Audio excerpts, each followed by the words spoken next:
Question ये था कि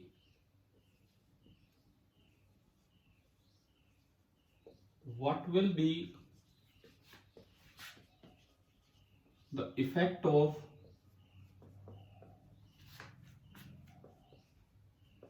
cutting a mirror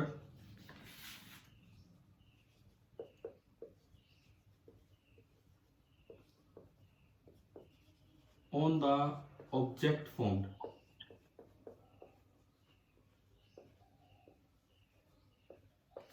जो ऑन द इमेज फॉर्म, जो इमेज बनी होगी उस पर क्या फर्क पड़ेगा अगर आप मिरर को कट कर देते हैं, ये हमारा सवाल था। तो देखिए, मान लो ये इतना बड़ा मिरर है, इस तरह का मिरर है, और एक पॉइंट ऑब्जेक्ट है यहां कहीं, ये ऑब्जेक्ट है। तो हमने पढ़ा था कि अगर ये x डिस्टेंस इधर है तो प्लेन मिरर में x डिस्टेंस उधर ही बनेगी इसकी इमेज। अगर ये ऑब्जेक्ट x डिस्टेंस उधर है तो प्लेन मिरर में x डिस्टेंस उधर बन जाएगी इसकी इमेज। ये हमने पढ़ा था। क्लियर है ना ये यहां तक? तो ठीक है। अब देखो इमेज बनती कैसे है, क्या तरीका क्या होता है उसका, कि भाई एक रे आई, ये इस तरह से रिफ्लेक्ट होती कि पीछे बढ़ाओगे तो यहां जाएगी, यूं। एक रे आई, ये भी इस तरह रिफ्लेक्ट होगी कि पीछे जब आप बढ़ाएंगे तो यहां जाएगी, इस तरीके से। अब अगर पहली बात मैंने लोअर पोर्शन कट कर दिया तो क्या इमेज बनेगी कि नहीं बनेगी? पहला सवाल तो ये था। अगर बनेगी बनेगी, वहीं बनेगी कि कहीं और बनेगी? वहीं बनेगी। यानी कि no effect on existence, image बनेगी। पहली चीज, no effect on existence of image, image बनेगी। दूसरी बात, वहीं बनेगी, no effect on position of image. तीसरी बात, शेप एंड साइज इमेज की कुछ चेंज हो जाएगी या उतनी रहेगी कि काटने से आधी होगी इमेज? उतनी रहेगी। अगर पूरा आदमी यहाँ है तो उसकी पूरी इमेज बनेगी, वो दिखे ना दिखे वो एक अलग बात है। तीसरा पॉइंट, नो इफेक्ट ऑन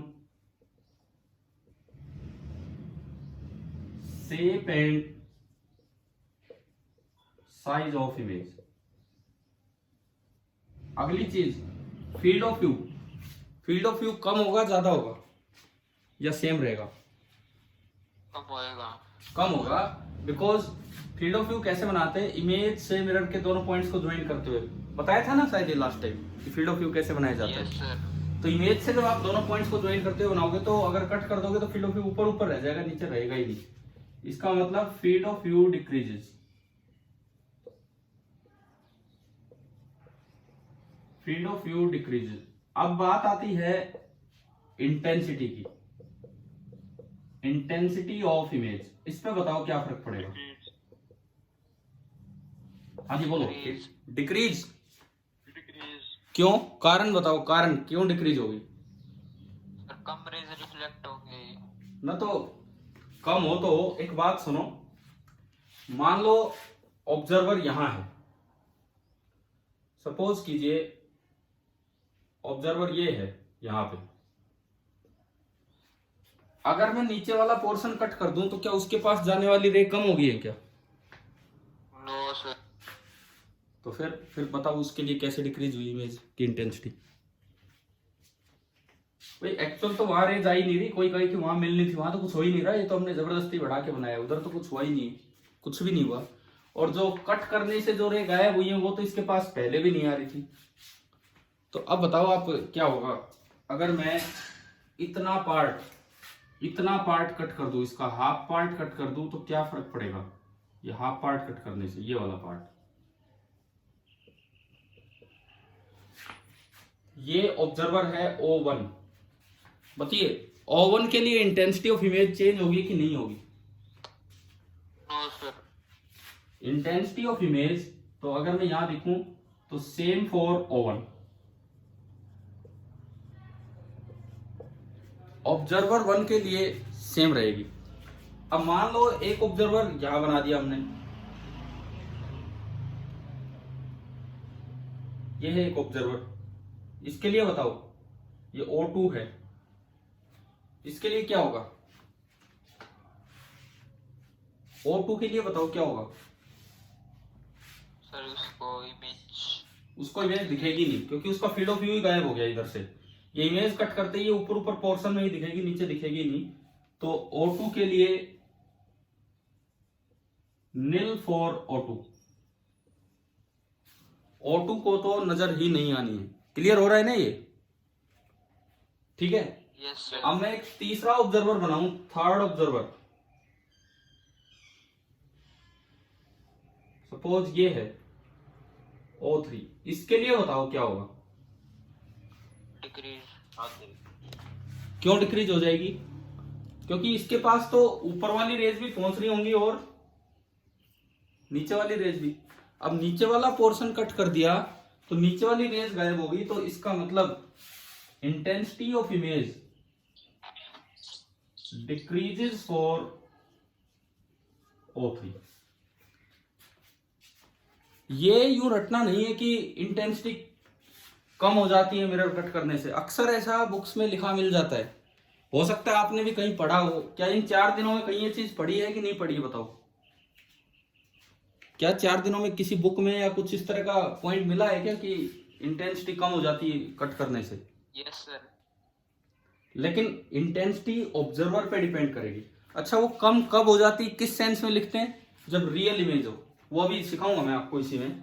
ये कैसी इमेज है? रियल इमेज है कि वर्चुअल इमेज है? वर्चुअल। देखो, जो इमेज कहीं बनी और वहां रेज पहुंच ही नहीं रही। देखो ये मिरर है, ये मिरर है, यहां ऑब्जेक्ट खड़ा है, पीछे उसकी इमेज है। अगर कोई आदमी पीछे जाके देखेगा तो क्या उसको इमेज दिखेगी? No sir. नहीं दिखती ना, इसका मतलब है ही नहीं वहां इमेज। तो ये जो इमेज है ये कैसी इमेज है? Virtual image. ये आपकी वर्चुअल इमेज है।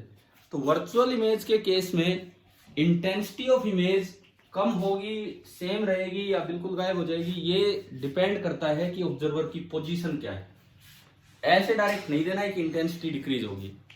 अभी बताओ, क्या ये पॉइंट आ गया समझ में? Yes sir. ठीक है। बीच में जैसे 1-2 बच्चों ने पूछा भी था मुझसे, बोले सर इसका जवाब दे दो, तो मैंने यही कहा था कि अब 4 दिन का ब्रेक है, अब सोचिए इसके बारे में आराम से, क्योंकि अगली जो क्लास होगी उसमें हम ये डिस्कस कर ही लेंगे। तो आज हमने वो डिस्कस किया है। और एक्चुअली ये थोड़ा रटना नहीं चाहिए चीजों को, जैसे बुक से पढ़ दिया कहीं से कि कम होगी तो कम बोल दिया ना। जैसे आप अपना लॉजिक लगाओ भाई, क्या हो रहा है क्या नहीं हो रहा है यहाँ पे। अच्छा, अब देखो, प्लेन मिरर ने, अगर हम देखें इधर ऑब्जेक्ट है, इधर ऑब्जेक्ट रखा है, तो ये रियल ऑब्जेक्ट है। रियल ऑब्जेक्ट की प्लेन मिरर कैसी इमेज बना रहा है? Virtual image. रियल ऑब्जेक्ट की प्लेन मिरर एक वर्चुअल इमेज बना रहा है। ठीक है। क्या प्लेन मिरर रियल इमेज बना सकता है किसी भी ऑब्जेक्ट की? No sir. क्या, मैं फिर से बोलता हूं, क्या प्लेन मिरर किसी भी ऑब्जेक्ट की रियल इमेज बना सकता है क्या? No sir. बिल्कुल बना सकता है, अगर ऑब्जेक्ट वर्चुअल हो। प्लेन मिरर में आप ये ध्यान रखना, प्लेन मिरर रियल ऑब्जेक्ट होगा तो वर्चुअल इमेज बनाएगा। और इन केस वर्चुअल ऑब्जेक्ट है, मतलब कहीं से रेज आ रही है, लेकिन जहां, देखो ऑब्जेक्ट का मतलब होता है point of intersection of incident raise. Object का मतलब होता है point of intersection of incident raise. तो रियल ऑब्जेक्ट अगर है, मतलब असल में रेज मिल पाई, ऑब्जेक्ट दिखा हमें, तो रियल ऑब्जेक्ट है। और वो रेज मिलने से पहले, इंसिडेंट रे मिलने से पहले मिरर आ गया और वो पीछे बढ़ा के मिलानी पड़ी, तो वो वर्चुअल ऑब्जेक्ट। और वर्चुअल ऑब्जेक्ट के केस में ये प्लेन मिरर कैसी इमेज बनाता है? Real image. अभी दिखाता हूं आपको, एक डायग्राम से मैं दिखाता हूं कि किस तरह से ऐसा होता है। देखिए,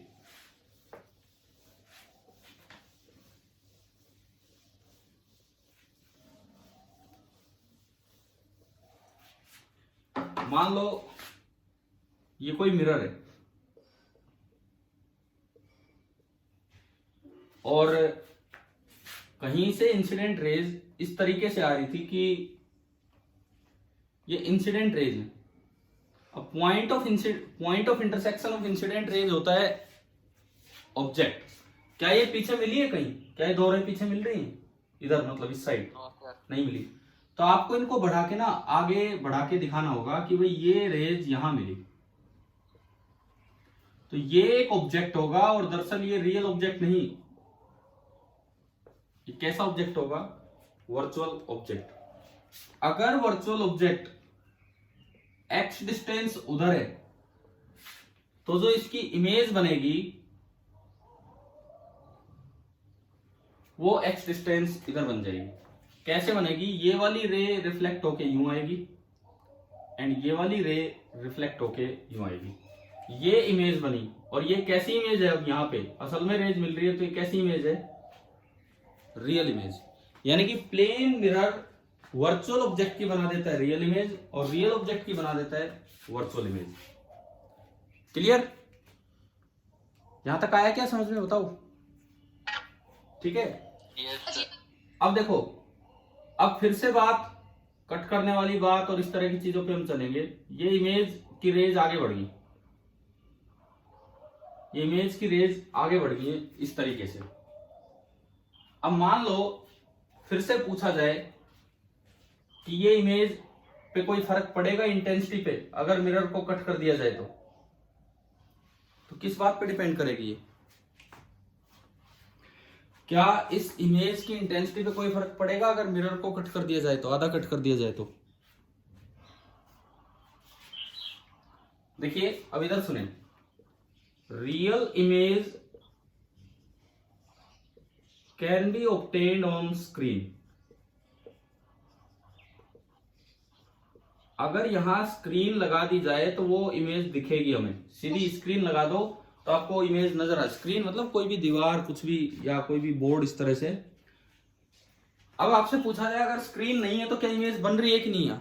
क्या हवा में इमेज बन रही है नहीं अगर स्क्रीन नहीं है तो? बिल्कुल बन रही है। रियल इमेज तो यहां बनी हुई है। अगर स्क्रीन होगी तो स्क्रीन के टकराने के बाद वो रेज डिफ्यूज हो जाएंगी और हमारी आंखों तक आ जाती है इधर उधर से, तो हमें वो इमेज नजर आ जाती है। नहीं तो क्या होगा, बस एक पर्टिकुलर डायरेक्शन में हो जा रही है, वहां अगर कोई ऑब्जर्वर है तो उसको हो सकता है नजर आ जाए, ना तो नजर ना भी आए। अच्छा, अगर ये पूछा जाए कि क्या ये रियल इमेज यहाँ बनी, क्या ये स्क्रीन ना होने पे बनेगी कि नहीं बनेगी, तो बिल्कुल बनेगी। ये बात आप याद रखो कि अगर स्क्रीन है, the screen simply diffuses these raise, जिनमें से कुछ हमारी आंखों में पहुंच जाती हैं। ठीक है। और अगर स्क्रीन नहीं भी है तो भी यहां इमेज बनती है, रियल इमेज यहां बनती है।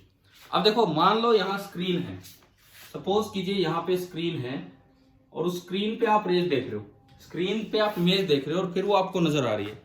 अब बताओ, मिरर कट करने से क्या उस इमेज की इंटेंसिटी पे फर्क पड़ेगा या नहीं पड़ेगा? अगर ये इमेज ऑब्टेन्ड ऑन स्क्रीन है तो एक बात दिमाग में रखना, only real image can be obtained on screen, virtual image can never be obtained on screen, क्योंकि वहां तो असल में रेज ही नहीं पहुंचती जहां वो इमेज बन रही है। मान लो ये इमेज आपने स्क्रीन पे ली है। अब बताओ, अगर मैं मिरर को कट कर दूं तो क्या इमेज की इंटेंसिटी पे फर्क पड़ेगा या नहीं पड़ेगा? अब क्या होता है, ये यहां नहीं जा रही आगे रेज। अब जहां भी कहीं ऑब्जर्वर होगा, रेज यहीं से टकरा के डिफ्यूज होके और इसके पास आती हैं। तो आप ये बताओ, ये चारों तरफ डिफ्यूज होती है, कुछ रेज इसकी आंखों में आ जाएंगी। अब मेरा सवाल ये है कि अब अगर मैं मिरर को आधा कट कर दूं तो क्या इंटेंसिटी ऑफ इमेज पे फर्क पड़ेगा या नहीं पड़ेगा? बताइए। Yes sir. बिल्कुल पड़ेगा, बिकॉज अब स्क्रीन पे आने वाली रेज आधी हो गई है। स्क्रीन पे आने वाली रेज आधी होगी है, तो जो रेज चारों तरफ डिफ्यूज हो रही है वो भी आधी ही डिफ्यूज होंगी, तो आपकी आंखों में भी हाफ ही रेज आ रही होंगी। तो अभी बताओ, क्या ये ढंग से कॉन्सेप्ट समझ में आया कि नहीं, कि इमेज कट करना, मिरर कट करने का इफेक्ट कब होता है कब नहीं होता? हाँ जी, यस सर।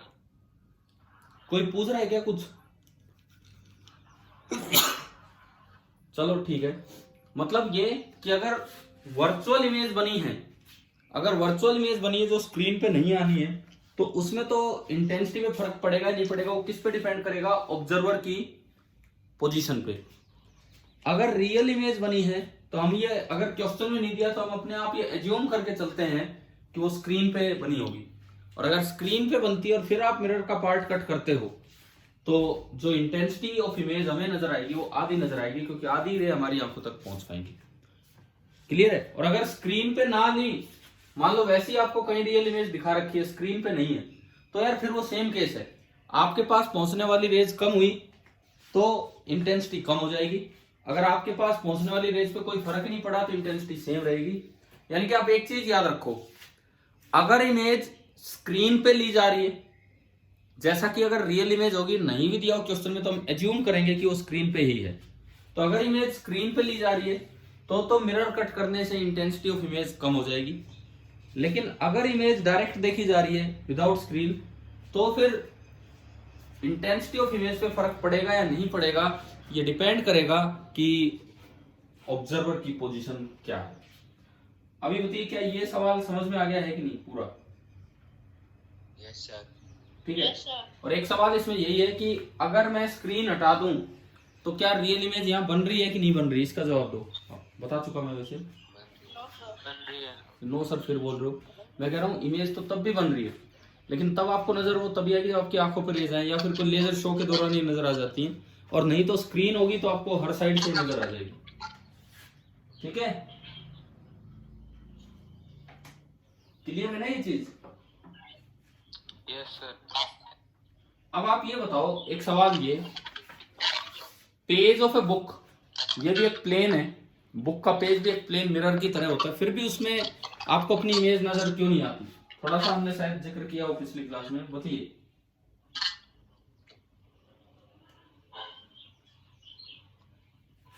क्वेश्चन आ गया समझ में? अगला सवाल,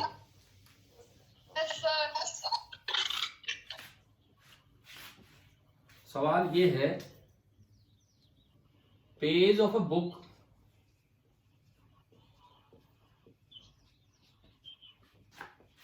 इज अ प्लेन मिरर।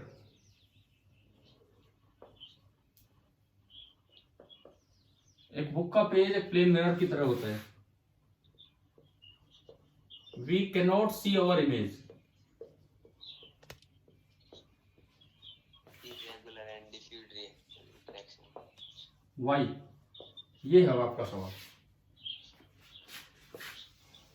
क्या जवाब होगा बताइए।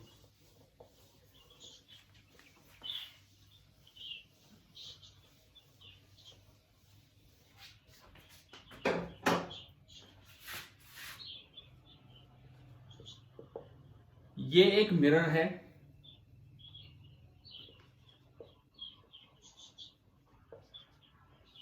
जिसकी एक साइड पीछे से सिल्वर्ड, ये सिल्वर्ड साइड बोल देते हैं इसे, this is silvered and this is reflecting.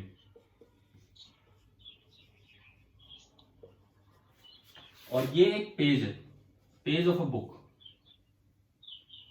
इतना स्मूथ नहीं होता है, कैसा ही हो, this is the page of a book, कोई सिल्वर्ड साइड नहीं है, इस तरह का पेज है। ओपेक ये भी है, ओपेक ये भी है। अगर ये ट्रांसपेरेंट होता तो रेज आगे निकल जाती, लेकिन दोनों ओपेक है। फिर भी मिरर में जब ऑब्जेक्ट रखोगे तो इसकी इमेज नजर आएगी, अपनी खुद की इमेज नजर आएगी, लेकिन वहां नजर नहीं आती। उसका कारण सुनो, मिरर में होता है रेगुलर रिफ्लेक्शन और वहां पे होता है इररेगुलर रिफ्लेक्शन। क्या मतलब इस बात का? देखिए, ये ऑब्जेक्ट है, एक ऑब्जेक्ट पॉइंट है, इससे एक रे आपने बनाई, देखो सपोज कीजिए एक्स डिस्टेंस दूर है, तो प्लेन मिरर में जो इमेज बननी थी वो भी पीछे बननी थी, एक्स डिस्टेंस पीछे। अब एक इमेज आपने बनाई, वो एक रे वो ऐसे रिफ्लेक्ट हुई, दूसरी रे आप लेंगे, उसको भी अगर पीछे बढ़ाएंगे ऐसे ही रिफ्लेक्टेड मिलेगी। तीसरी रे अगर आप लेंगे तो वो एज इट इज रिफ्लेक्ट होकर आ जाएगी, नॉर्मल इंसिडेंस है, और ये भी पीछे यहां मिलेगी। आप एक चीज देखो, क्या सारी की सारी रिफ्लेक्टेड रेज एक पॉइंट पे जाके मिल रही है कि नहीं? क्या एक ऑब्जेक्ट पॉइंट की सारी रिफ्लेक्टेड रेज एक ही पॉइंट पे मिल रही है कि नहीं? Yes sir. तो यहां पे हो क्या रहा है, इस side all rays from a given point object, all rays, जैसे ओ पॉइंट मैंने बनाया तो ओ पॉइंट से जाने वाली जितनी भी रेज हैं they are reaching the same image point, they are reaching the same image point मतलब आफ्टर रिफ्लेक्शन, वो कहीं भी जा रही है, पीछे एक जगह जाके मिल रही है। इस तरह के रिफ्लेक्शन को बोलते हैं regular reflection. This is known as regular reflection.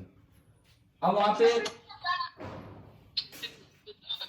क्या वो, ये डिस्टरबेंस ना कीजिए भाई, इधर देखो, पेज ऑफ ए बुक जब आप लेंगे, ये सामने पेज है, ये कोई ऑब्जेक्ट है एक्स डिस्टेंस इधर, इससे देखो क्या होने वाला है, आपने एक रे ली यहां, अब ये पेज इरेगुलर होता है, कितना ही स्मूथ पेज ले लो उसमें इरेगुलरिटीज होती है। यहां जब आप नॉर्मल बनाओगे किसी और डायरेक्शन में बनेगा, ये angle of incidence, law of reflection हमेशा फॉलो होता है, लॉ ऑफ रिफ्लेक्शन हमेशा फॉलो होता है, तो ये इतने ही एंगल पे आपकी रिफ्लेक्टेड रहेगी, एंगल ऑफ रिफ्लेक्शन। पहली बार आपने इस रे को पीछे बढ़ा दिया, देखो डिफ्यूज या इरेगुलर रिफ्लेक्शन क्या है इसका मतलब सुनिए।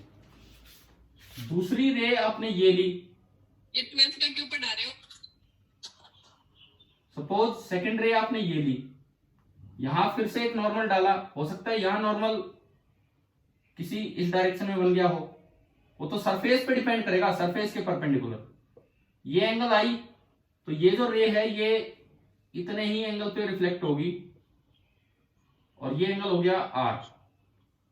इस रे को आपने बढ़ाया, ये कहीं और जाके यूं दो रे ये मिली।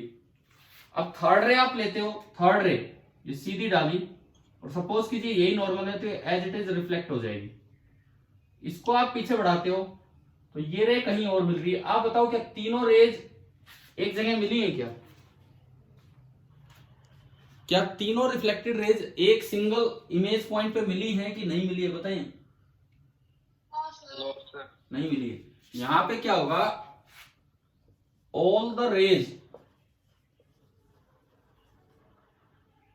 From a point object, all the rays from a point object are not reaching the same image point, are not reaching the same image point। और इस तरह का जो रिफ्लेक्शन होता है, इस तरह का जो रिफ्लेक्शन होता है उसे नाम दिया जाता है इररेगुलर रिफ्लेक्शन। इसको बोलते हैं इररेगुलर रिफ्लेक्शन। तो हमें इमेज कब नजर आती है, जब रेगुलर रिफ्लेक्शन हो या इररेगुलर रिफ्लेक्शन हो? रेगुलर। तो मिरर हाईली पॉलिश्ड होता है, इसलिए वहां से रेगुलर रिफ्लेक्शन होता है। और कोई भी चीज आप लेंगे तो वो इररेगुलर ही होती है, उसमें कुछ ये इस तरह की डिफॉर्मेशंस होती हैं। आप सामने कुछ भी रखा हो, दीवार है, दीवार में हमें अपनी इमेज नजर नहीं आ रही, सबका रीजन यही है, नहीं तो हर जगह से ही हमें अपनी इमेज नजर आती रहती है। अभी बताओ ये वाला पॉइंट क्लियर हो गया कि नहीं हुआ? ये ठीक है।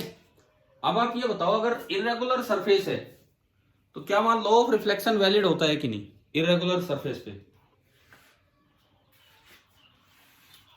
यस सर, बिल्कुल वैलिड होता है। यहां भी आई बराबर आर होगा, यहां भी आई बराबर आर होगा, इरेगुलर रिफ्लेक्शन पे भी ये वैलिड होगा, बस वो नॉर्मल टेढ़े मेढ़े बन जाएंगे। यहाँ सारे नॉर्मल पैरेलल बनेंगे, लेकिन यहाँ कोई नॉर्मल कहीं जा रहा है, कोई नॉर्मल कहीं, वो सरफेस पे डिपेंड कर रहा है कि सरफेस कैसी है। तो आज की क्लास में अभी तक 2 अच्छे पॉइंट्स डिस्कस हुए हैं। कई बार क्या होता है इस तरह के क्वेश्चंस में अटक जाते हैं बच्चे। जैसे एक तो मैंने इंटेंसिटी वाला बोला था, 4 दिन आपको दिए थे उसका जवाब निकालने के लिए, और मुझे लगता है मोस्टली बच्चे अगर उस पर थोड़ा ध्यान दिया हो तो यही सोचा होगा कि डिक्रीज होगी, क्या वो क्वेश्चन अब क्लियर है? कब डिक्रीज होगी और कब ऑब्जर्वर पे डिपेंड करेगी?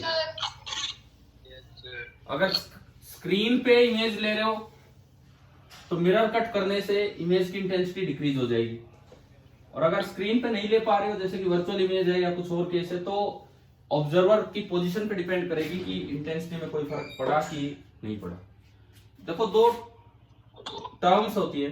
क्या मैंने पिछली क्लास में ये पढ़ाया था, डेविएशन इन रिफ्लेक्शन, या नहीं पढ़ाया? एक बार ये बताओ,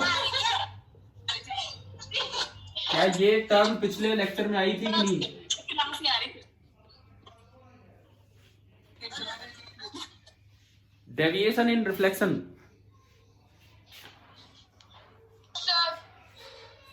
भाई ये बताओ, क्या ये पिछली क्लास में हो चुका है? डेविएशन क्या होता है? यस सर, हो चुका था। ठीक है, ठीक है, ठीक है। Yes, sir. तो अब दो तरह के इंसिडेंट्स ये ले लिए थे उस दिन, मुझे क्योंकि 4 दिन का गैप था इसलिए ध्यान नहीं कि इतना ये हो गया था कि नहीं। Normal and grading. हाँ, ये हो चुके हैं ना आपके, नॉर्मल एंड ग्रेडिंग। तो नॉर्मल इंसिडेंस में आप बता दो, जस्ट एक रिवीजन ही हो गया, अब ये बोर्ड पे बना ही दिया। तो नॉर्मल इंसिडेंस में डेविएशन कितना होता है? नॉर्मल इंसिडेंस में डेविएशन 180. हाँ, पाई रेडियन या 180 डिग्री। और ग्रेजिंग इंसिडेंस वो होती है जो इसको बस टच करते हुए निकल जाए, ये। तो इसमें बताओ डेविएशन कितना होता है? 0 है. 0. 0। इसमें डेविएशन होता है आपका 0। ठीक है, अब यूं देखो, जैसे अगर कई बार क्या होता है कि आप पानी के अंदर हो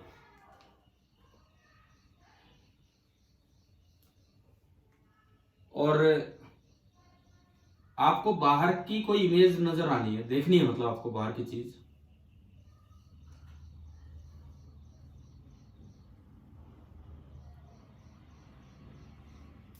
इस तरह से।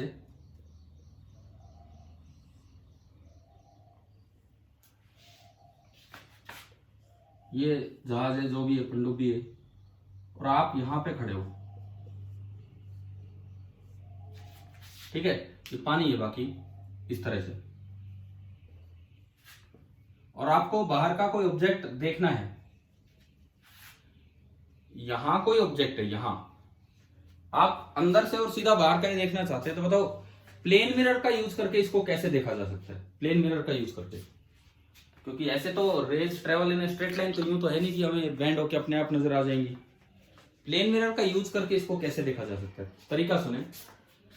आप सबसे पहले यहां एक प्लेन मिरर लगा दो, यहां, जिसकी polished silvered side back side है। समझ गए हो कैसे लगाइए? यहां पे आपने एक प्लेन मिरर लगाया 45 डिग्री, 45 डिग्री के एंगल पे, 45 डिग्री के एंगल पे आपने प्लेन मिरर लगाया। अब देखिए, एक रे आती है, चलो लॉ ऑफ रिफ्लेक्शन से इसको रिफ्लेक्ट कराओ। ये एक हॉरिजॉन्टल रे आई, ये एक हॉरिजॉन्टल रे आई, तो इसका एंगल ऑफ इंसिडेंस बताओ कितना है? नॉर्मल बनाओ पहले। भाई आपने ये बनाया नॉर्मल, ठीक है। देखो नॉर्मल ये बना दिया, तो ये पूरा एंगल 90 डिग्री। अच्छा, ये 45, तो ये भी 45, अल्टरनेट इंटीरियर, ये 45 तो ये भी 40, तो ये बताओ ये कितना बचा एंगल ऑफ इंसिडेंस? 45 डिग्री। अगर एंगल ऑफ इंसिडेंस 45 डिग्री है तो एंगल ऑफ रिफ्लेक्शन भी कितना हो जाएगा? 45। तो ये रे 45 डिग्री पे रिफ्लेक्ट होगी। तो इंसिडेंट रे और रिफ्लेक्टेड रे के बीच का एंगल कितना होगा? 90 डिग्री। और हॉरिजॉन्टल के साथ अगर 90 डिग्री बनाओगे तो वर्टिकल लाइन बन जाएगी। हॉरिजॉन्टल के साथ 90 डिग्री बनाने पे वर्टिकल लाइन बनेगी, ठीक है। यानी कि जो रे ऊपर हॉरिजॉन्टल थी, इस एक मिरर ने उसे कैसा बना दिया? वर्टिकल। अब आप एक मिरर और लगा दो यहां, 45 डिग्री पे ही 45 डिग्री पे ही आपने एक मिरर और लगा दिया। जैसे 45 डिग्री वाले मिरर ने हॉरिजॉन्टल लाइन को वर्टिकल कर दिया था, ऐसी वर्टिकल लाइन को क्या कर देगा, वर्टिकल लाइन को कर देगा हॉरिजॉन्टल। बिल्कुल वैसे ही अगर आप नॉर्मल बना के देखोगे 45 45 90 होके। अब बताओ क्या वो वाली रे डायरेक्ट इसकी आंख में आ रही है कि नहीं? हाँ जी भाई, समझ में आ गया? Yes sir. तो ऐसे रिफ्लेक्शन एक बहुत इंपॉर्टेंट चीज है। रिफ्लेक्शन एक बहुत इंपॉर्टेंट चीज है हमारी बॉडी के अंदर। इंटरनल ऑर्गन्स को डॉक्टर जब देखना चाहते हैं तो उनके लिए ऑप्टिकल फाइबर्स का यूज किया जाता है, जो हम पढ़ेंगे आगे। Total internal reflection. भैया आप लोग माइक ऑफ कीजिए, जिसकी तरफ से डिस्टर्बेंस हो रहा है। सुनो, टोटल इंटरनल रिफ्लेक्शन हम पढ़ेंगे आगे। तो टोटल इंटरनल रिफ्लेक्शन के समय हम देखेंगे कि हमारी बॉडी में, जैसे बाईपास सर्जरी, आपने सुना है बाईपास सर्जरी? बाईपास सर्जरी किसी को जैसे हार्ट अटैक वगैरह आ जाता है या इस तरह के होते हैं केसेस, तो उनमें करनी पड़ती है बाईपास सर्जरी। तो वहां पे क्या होता है कि बॉडी के अंदर, जो हमने सुना है बहुत, तो यार इसकी डिटेल मेडिकल ऑपरेटर्स या डॉक्टर्स देंगे। तो बॉडी के अंदर कहीं से भी एक पाइप पास किया जाता है, मे बी पैर के पास से, जांघ के पास से एक पाइप पास किया जाता है, और उससे वो आगे हार्ट तक की इमेज बाहर देख लेते हैं। That is through reflection. वो इस तरह का रिफ्लेक्शन नहीं होता, वो होता है total internal reflection. But ultimately हमें समझ तो आ गया कि भाई रिफ्लेक्शन कितना जरूरी है और कितना इंपॉर्टेंट है इस तरह की चीजों के लिए। लेकिन वहां पे कौन सा रिफ्लेक्शन काम का है, रेगुलर रिफ्लेक्शन की irregular reflection? Regular. Regular. Image नजर तभी आएगी जब रेगुलर रिफ्लेक्शन होगा, इररेगुलर से कोई इमेज नजर नहीं आनी।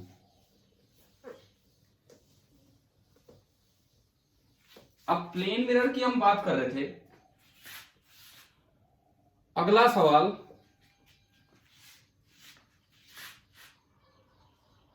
If the incident ray is rotated by an angle theta,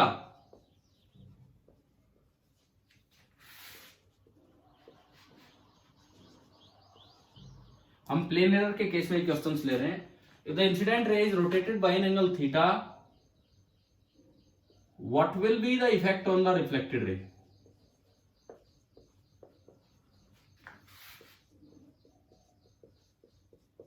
what will be the effect on the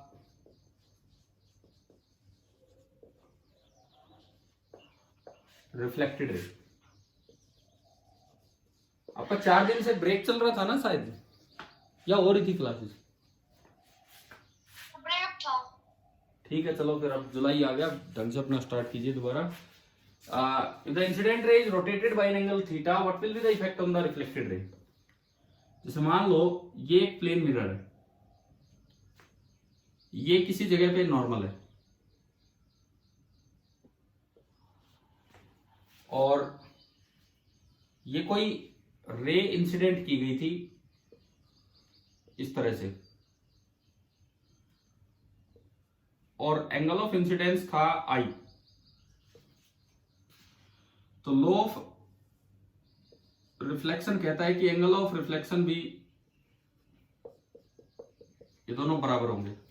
अब सवाल है कि अगर इंसिडेंट रे को थीटा एंगल से रोटेट कर दिया तो रिफ्लेक्टेड रे पे क्या फर्क पड़ेगा, बताओ। मतलब ये कि अगर मैं इंसिडेंट रे को इधर डाल दूं, यूं, मैंने इसको थीटा, एक बार बताओ ये थीटा मैंने क्लॉकवाइज रोटेट किया है कि एंटी क्लॉकवाइज? क्लॉकवाइज। मान लो मैंने इंसिडेंट रे को क्लॉकवाइज डायरेक्शन में थीटा रोटेट कर दिया, यूं, तब बताओ नया एंगल ऑफ इंसिडेंस कितना हो गया? न्यू एंगल ऑफ इंसिडेंस कितना होगा, जो ब्लू कलर से मैं दिखा रहा हूं? आई माइनस थीटा।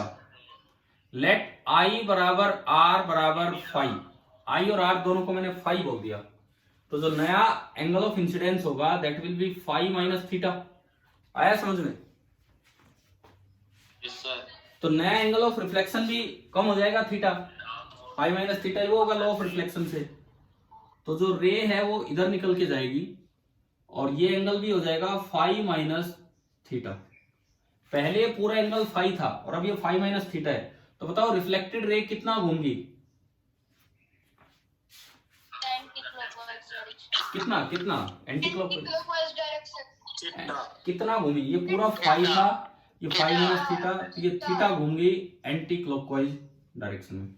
तो यहां से एक रिजल्ट ये बनता है कि if mirror is not rotated, if mirror is not rotated then omega, omega का मतलब समझते हो? एंगुलर वेलोसिटी, क्या टर्म आई है क्या कभी? Yes sir. ओमेगा आर मतलब angular velocity of reflected ray, this is equal to omega i but negative, minus sign के साथ। इंसिडेंट रे का जो ओमेगा है उतना ही रिफ्लेक्टेड रे का होगा, लेकिन माइनस साइन क्यों?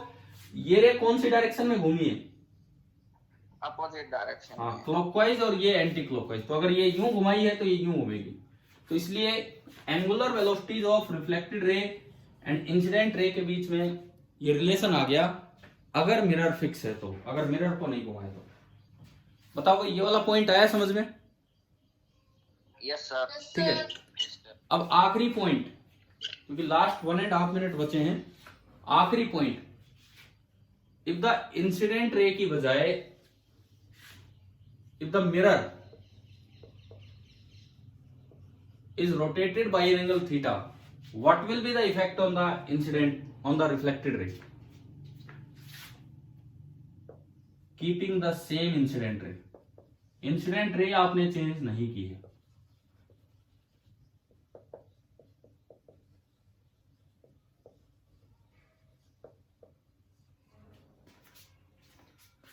अगर मिरर को आप थीटा एंगल से घुमा दे, चाहे क्लॉकवाइज या एंटी क्लॉकवाइज, इंसिडेंट रे को सेम रखें, तो फिर रिफ्लेक्टेड रे पे क्या फर्क पड़ेगा ये आपको बताना है। चलो यार, ये आप ट्राई करेंगे, ये अगली क्लास के लिए होमवर्क है। ठीक है, क्वेश्चन आ गया समझ में कि मिरर को घुमाया थीटा एंगल से? ठीक है, अभी लास्ट मिनट ही चल रही है। आज की क्लास में 2-3 अच्छे कॉन्सेप्ट्स डिस्कस हुए हैं, तो उनको आप रिवाइज करके रखना। और ये वीडियो मैं अभी थोड़ी देर में अपलोड भी कर रहा हूं, तो आप देख भी लेना अगर कुछ बचा है तो। ठीक है भाई, थैंक यू।